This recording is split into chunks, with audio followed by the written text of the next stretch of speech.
which I can relate around in my 20s, where I just kind of felt like, oh, I'm looking for criticism, but then when I get the criticism, I'm really hard on myself about it. Yeah. Right? Mm-hmm. But now I'm just learning, like, well, no, it's not really a negative. It's just more of like, maybe that person sees a lot more in me. Yeah. And they're just letting me know of what those markers are to move the needle. Okay, and welcome back to Bloom, Build, Birth, the podcast where we talk about womanhood at all ages, phases, and stages, and how we move through these chapters in the way that is the most useful, helpful, and allows us to have the best experiences possible as women.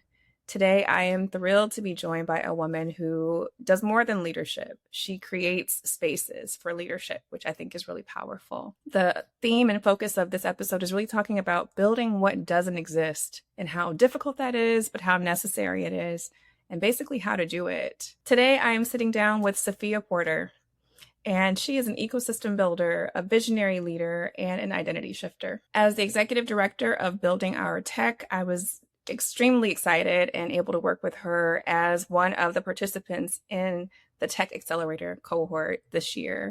Again, she's shaping access for leaders and for founders, and I'm so thrilled that she's joining us today. Safia, welcome to the show. Thank you for having me. Yeah, of course. So tell us a little bit about your background and your experience as an ecosystem builder, as a founder yourself, as someone who is a leader and who works in the tech spaces, maybe not as the usual suspect in tech. What's your background and how did you get invested and involved in tech?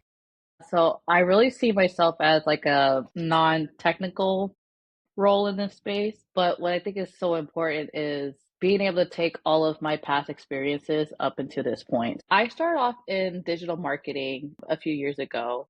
And just from that point, I've been able to work with many different industries and business owners in that capacity.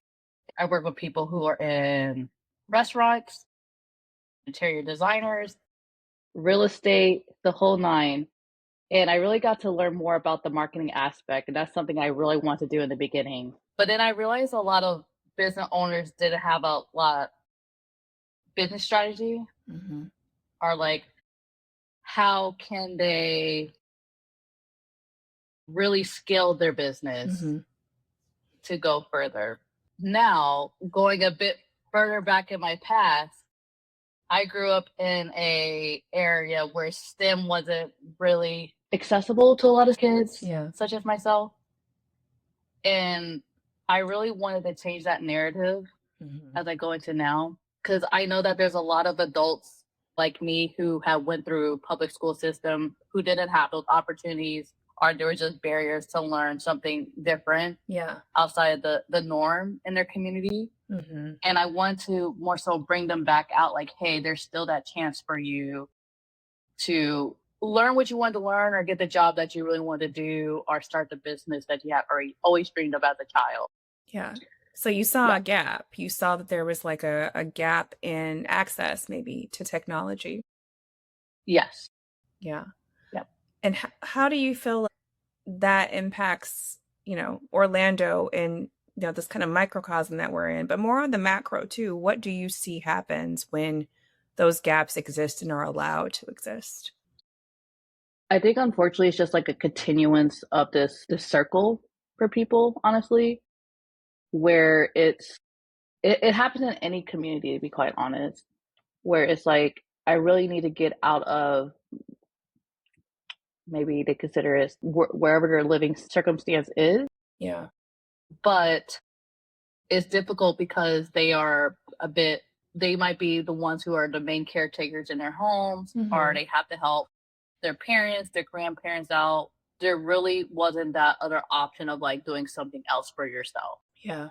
So I think it's a continuous of a cycle that needs to be broken, but also shared in regards to like, hey, you're able to trust these different pathways that are here outside of the norm, and it will still help your family from an economic stance and make it better. Yeah. So it sounds like it's like a professional thing, but also like a bit of a personal passion or cause for you. Would you say that's the case? Absolutely. Okay. Because I think a lot of people can see a problem, but then actually moving the needle on it, making a difference. Some people don't even start with talking about it, don't even address it. What would you recommend someone in the community do to help close gaps that you see in tech spaces? Like, what could someone who's listening right now to our conversation, maybe they're not connecting the dots, or they're not feeling very techy, like you mentioned, being non-technical. What can the average person, or the person who maybe is not technology sort of focused or driven or experienced, what can she do to support the closure of those gaps? I think what she could do is start really just looking to see what sort of resources are available to her, especially in person within her communities. Even online is fine as well. I think that's where it starts. Yeah. Is that education, being able to educate yourself, getting involved into what you're able to, what communities are out there that are about teaching and learning, mentorship as well. Yeah. To understand the technology area. I think that's what drew me to building Our Tech, or Bot for sure. I think that's what drew me to the organization, because it felt inclusive. It felt like a place where I could come and make mistakes.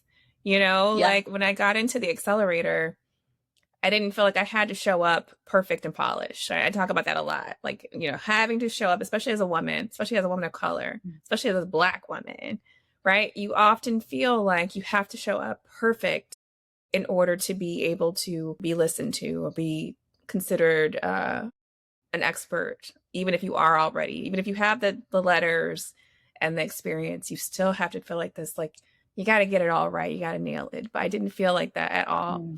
And I think that was what was so powerful to me, at least, about the accelerator. I knew even when you had the recent event with Lovable for Women's History or International Women's Day, that to me is the kind of spaces that we need for people to come out and kind of flex their tech, even if they don't know that they have it or not. What other ways or programs do you recommend that women look for, or that Bot is planning for us to be able to do that? Yeah, it's exactly those intro events and classes, to be quite honest with you. I graduated from Full Sail. So the first class I had there was called The Psychology of Play. It was fun, the word play in it, no intended, but it was also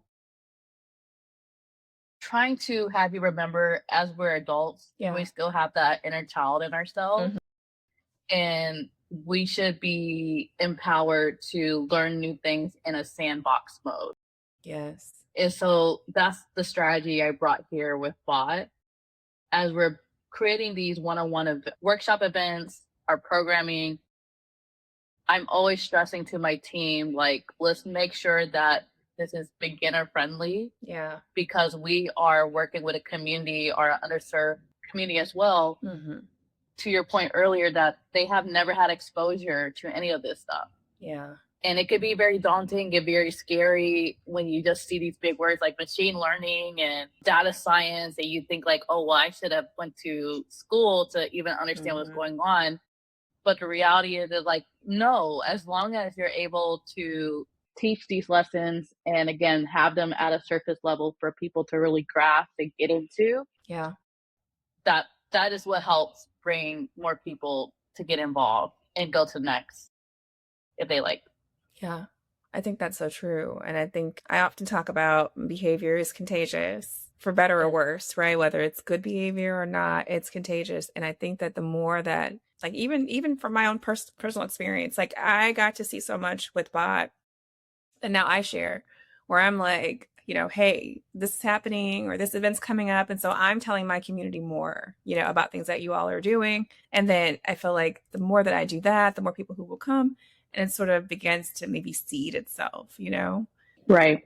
What do you feel like people should consider in terms of not just the access to resources, but like, if I have a vision, if someone has a vision for a tech solution, or they have a thought for an app, what's like a good place to start? Someone listening right now has an idea for, an app. What would you say to her to take her idea to the next step?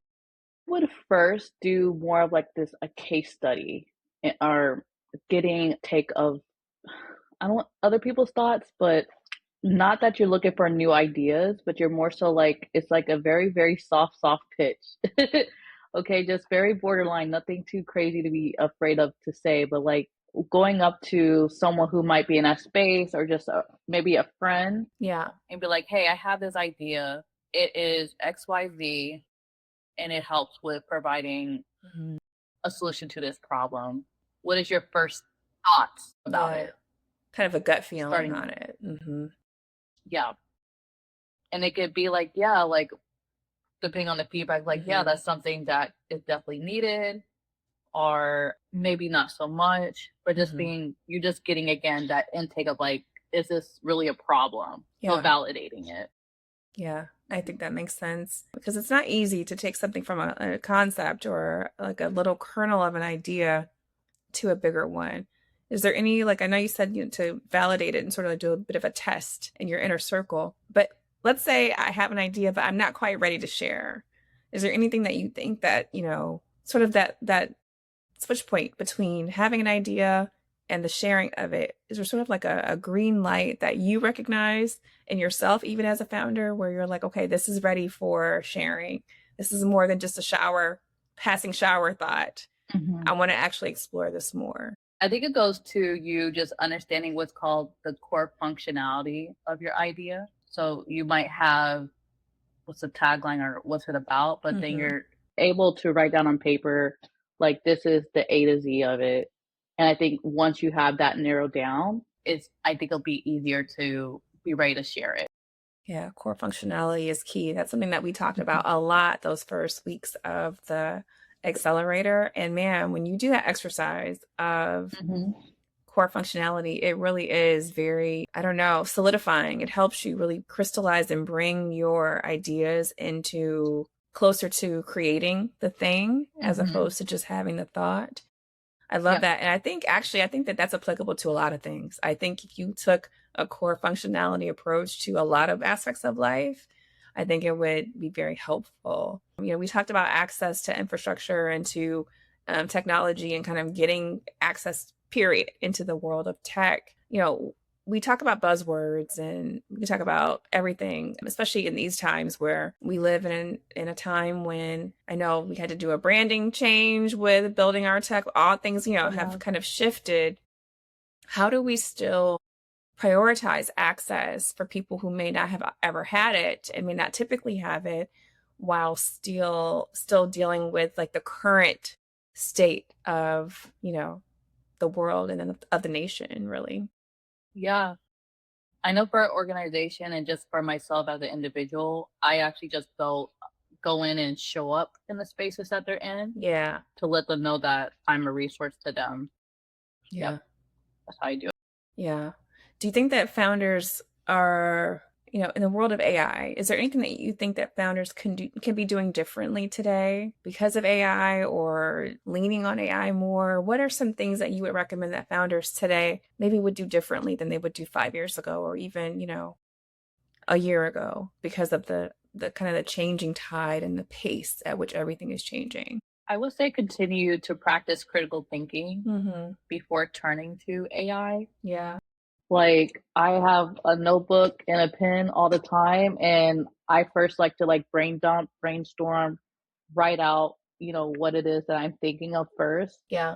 Because really conceptualizing that on paper and then utilizing AI as more of like a helpful tool. Yeah. To massage it together. I agree with that. I've just told someone I'm volunteering at the Women on the Rise career cohort every Wednesday. And I just told one of the ladies last night, I said, I think of AI, specifically Claude, as a refining tool, right? Yeah. I take all of my stuff, and I'm a writer as well. So I take what I've done and what I've made and say, okay, now help me like make this something that everyone else can understand. Like, my brain may work a little differently than someone else's. How can I make this more palatable to more people so it's more accessible, as opposed to, however I wrote it? That's how I think of using it. Is there anything else that you think AI could be useful with? And to your point, where critical thinking is the better tool in that situation for founders? I think it's okay to use AI to plan out your schedule. I use it quite often when I'm doing like a life audit.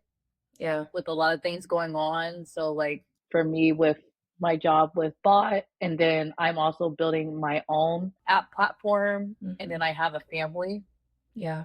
So I like to just have, again, this life audit with my AI and trying to figure out realistically how can I do all these things. Yeah. To make sure that there's some sort of balance there, but I'm having a touch point and I'm able to achieve the own personal goals that I have for myself in those areas. So I say like that's a good way to utilize AI. Yeah. Because some people they want to start businesses or start maybe like a technology cohort with us, but they're like, well, do I even have time with all the other things I have going on? Yeah. I think it's fair in that case to use AI to see if it can help you imagine what a schedule could be for you. I think that's a really good instinct. I certainly have. I've used it for even meal prep and planning.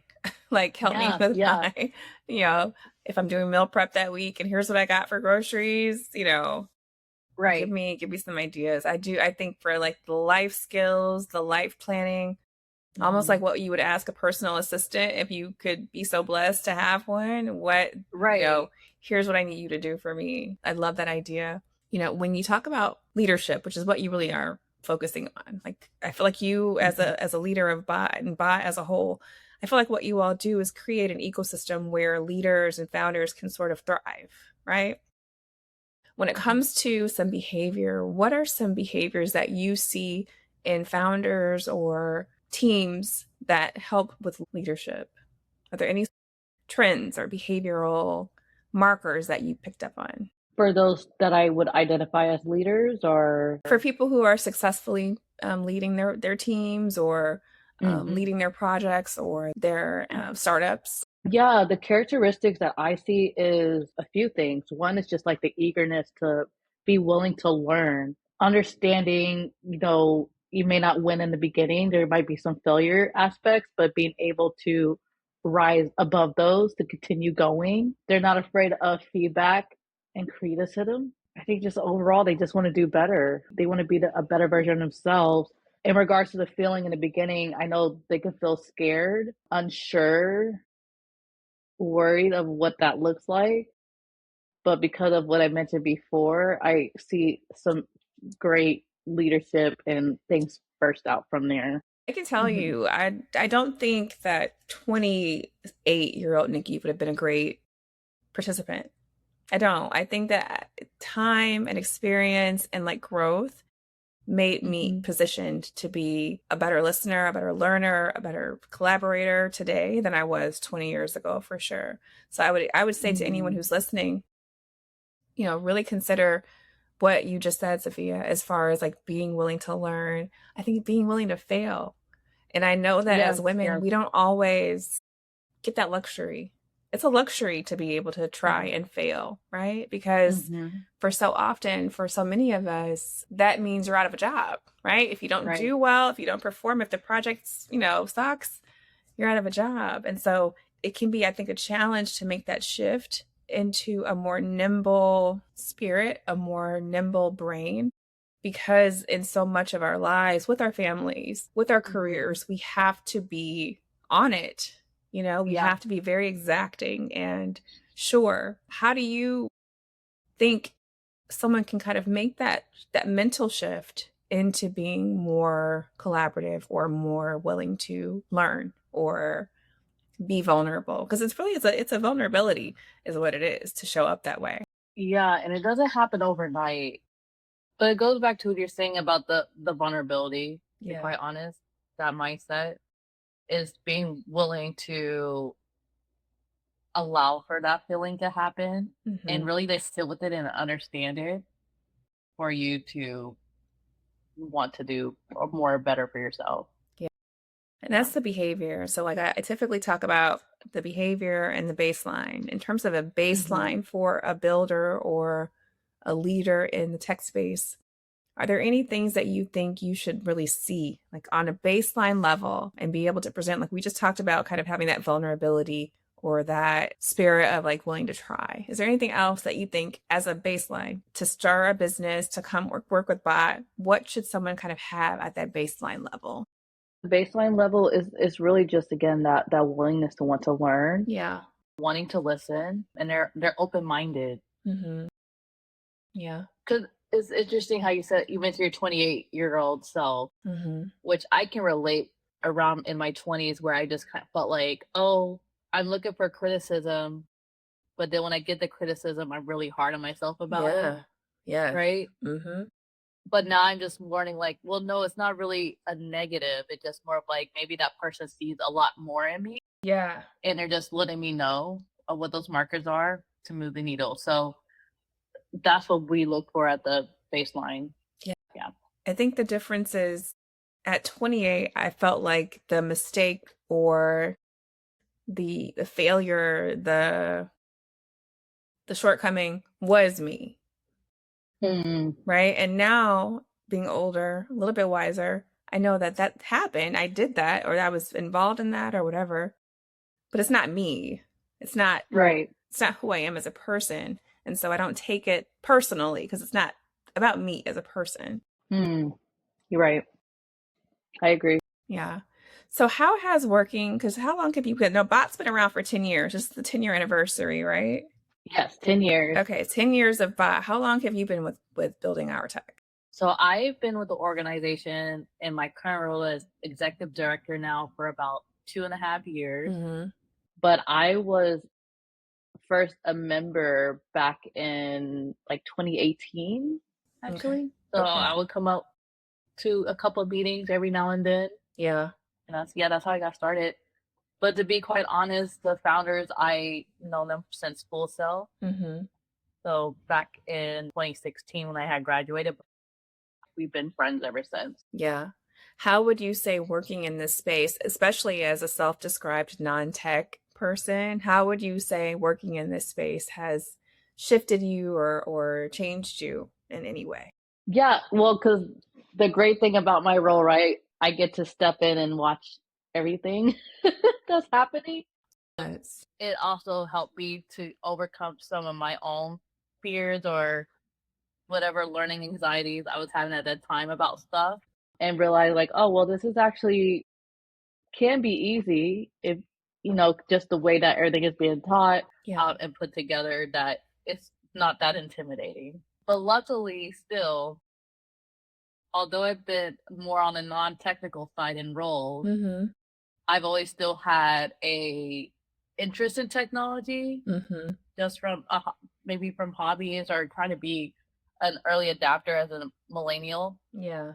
Of just understanding how technology works and how it all goes together. Yeah. I think about different versions of ourselves. And maybe when you first started or when you first joined Building Our Tech, are there versions of yourself that you had to let go in order to shift into where you are now? Or would you say like they just evolved over time? I think it just more so evolved over time, to be quite honest. Yeah. Yeah, I feel like the older I get, I'm more patient with things, or I know what I can tolerate and not tolerate. Yeah. Versus in your early 20s where you feel the need to always have to show up and be at 200% all the time. Yeah, I just realized over time, like, this is who I am, this is what I'm comfortable with, and this is what people get from me. Yeah. So Would you consider yourself a builder or a disruptor? I think I'm more of a builder, honestly. And what would you say are the differences in your mind between the two? Well, when I think of a disruptor, it's someone who's really just coming in and maybe trying to change an old way, or they have a new thought process on something that might be too old or regurgitated. Where someone who is a builder, they're more so just focused on building the structures of things and focusing on that for stability and the foundation of things in hopes that it will also last for some time. Yeah. When it comes to vision, right? Because we all got to have a vision, whether you're starting with the idea for an app or you already have a company. Vision is so critical to what we do. When you think about vision relative to execution, what's the connecting point and how do you move from one to the other and sort of back and forth as needed? What's the relationship to you that you see between vision and execution? So I think the big picture of how those two connect in my mind is when it comes to the vision aspect, you're just really daydreaming of all of the opportunities that could happen or what have you. But I know that may not always be realistic. So I could take that vision and I like to use more so like a stepping stone. I want to say SMART goals for some reason, but it's really just kind of like breaking it down like, okay, how much of this can really be possible? Yeah. Also, even put like a SWOT analysis towards it. And in that way, I can have a more refined vision of the first vision. But it also allows for me to create a structure and a system to where it's a reality, it comes to life. Yeah. I always think of it as moving from like theory to application, no pun intended, right? Like, how do we move this from, like I said, a shower thought to something that someone can actually hold into their hands and like put data into and get data back out of. Absolutely. And that to me is the magic of tech. Yeah. And I hope that more women especially begin to explore, because we are literally the mothers of invention, right? Like women, and I can't tell you how many times I said this before to you, where I've said to someone, a man who was in tech, like, I have an idea, or like, I wish someone would do this. And like the next day or next week, they have a wireframe. Like, I was just thinking about it. It's because he had time to. He had time to throw some thoughts together and put pen to pad and write it out. And I wish that for more women. I want more women to have more trust in themselves. Intentional time too. Yes. Yeah. Exactly. And be able to feel confident to get those ideas out. Right. I say for me, like when I'm building and conceptualizing the app I'm building right now, is really just going back to your schedule and finding some intentional time to block off and making that commitment to yourself, like, hey, during this time, I'm going to be working on X. Like, no ifs, ands, or buts. This is the time to work on it. Yeah. And for me, just having that was very helpful because I was able to build my app finally. And now I'm ready to test it out. Yeah. And keeping that time really sacred. You said, this is what I'm doing, and keeping it sacred is really important. Yeah. How do you do that as a wife and a mom and a leader? I'm very intentional about communication. Yeah.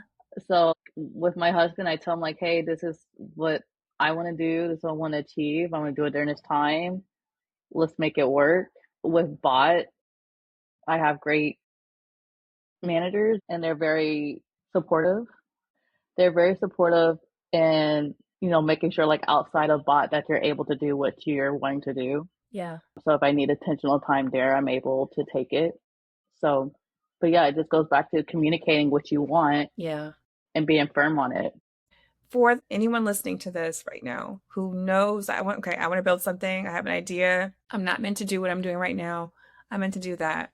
But she doesn't know where to start, doesn't know like how to get on a different path. Where does she start? What would you suggest that she does? From the Bot. Our Bot is just, being able to find people and asking them like, hey, are you aware of any resources? I'm looking for X, Y, and Z. Does anything come to mind? And start there. Yeah. For myself, I love diving deep into like Facebook groups, Googling online what I'm looking for, seeing there's some commonalities there, even like women conferences as well for business. And just seeing if there's something that might trickle down to the local level or something that's virtual for them. Yeah. I love that. Okay. Hot takes. What's one leadership belief, just one, that you have outgrown in your career? Ooh. It's hustle culture. I'm so glad you said that. I gave up hustle like 3 years ago, maybe 5. I think it was during COVID, so it was a while ago. No, I think it's the same for me, where I'm just like, that's it. There's no hustle anymore. Like the hustle culture and like the whole team no sleep. No, I can't. No, I can't do it. Sleep. All right. What's one thing founders misunderstand when it comes to access? That is only for one group or type of person. Yeah. To be quite honest. Okay. And fill in the blank on this one.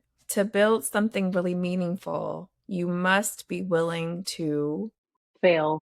I love that. That's the best answer. That's the best answer to me. And to say it again, y'all, whoever's listening to this, you will fail. You will. It's just part of the process. I don't care what it is, what project, it could be parenting, whatever it is, like you're going to make mistakes in whatever you do in life, whether it's a business or personal.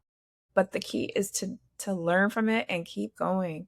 Keep showing up. Keep showing up. Is that what you would agree? That you got to keep showing up? Yeah. I always hear the analogies of athletes, so basketball players, football players, right? They weren't just great, like right there. They're all great, right? But it took so many of throws and shoots, rebounds, what have you, to finally get to be in the best. Yeah, it took a lot of shooting in the gym and a lot of miss, a lot of air balls, right? Like a lot of bricks. Yes, exactly. And that's okay. And we, the bricks help us appreciate and refine our form. That's how I look at it. That's perfectly fine for me. Well, I love it. We don't need permission to build, as women. I think women are natural creators, obviously, literally and figuratively. And I'm so glad that Building Our Tech exists, that we have Bot here in Orlando. And I'm sure it's going to grow and expand even more. And I'm so excited to see what Bot's going to do, especially supporting people with their creativity and moving it into reality, and going from theory to application whenever possible. Is there any other way that you want to share about Bot? If I want to get in touch with you, if someone wants to be in an accelerator, how can someone find you? Well, you could go to our website. It's buildingourtech.org. We are also on Facebook, Instagram, and LinkedIn. The handles would either be Building Our Tech or Build with Bot, B-O-T. You can find all of our events and workshops on Eventbrite with the same search. But just lastly, I just wanted to let the audience know that we are a nonprofit that is focused on eliminating barriers for people. Yeah. So if you just want to come to our workshops and just stay up to date on technology, that is fine. We don't push sales on people to join our cohorts or our startup program. Yeah. Is if you're truly wanting to start that journey, you can email us. You can email me, Safia, at buildingourtech.org, or anyone on our team, and we'll help you get started. I love it. But we want this to be a safe space, a place where you can genuinely learn, take the speed that you need, and then figure out what your next steps are after that. Yeah, and I can attest to it firsthand. So I'm so grateful for what y'all do and grateful for the program that you are leading. And thank you for spending time with me today. I appreciate it. I always tell everybody who's coming in this early first season of growth, I appreciate you for shooting with me in the gym and being one of my day ones. So thank you, Safia. Yes, absolutely. All right, y'all. Thank y'all for listening. If you enjoyed this episode, if you have questions for me or Safia or about Building Our Tech, if you have questions about any of this, feel free to reach out to me, reach out to Safia.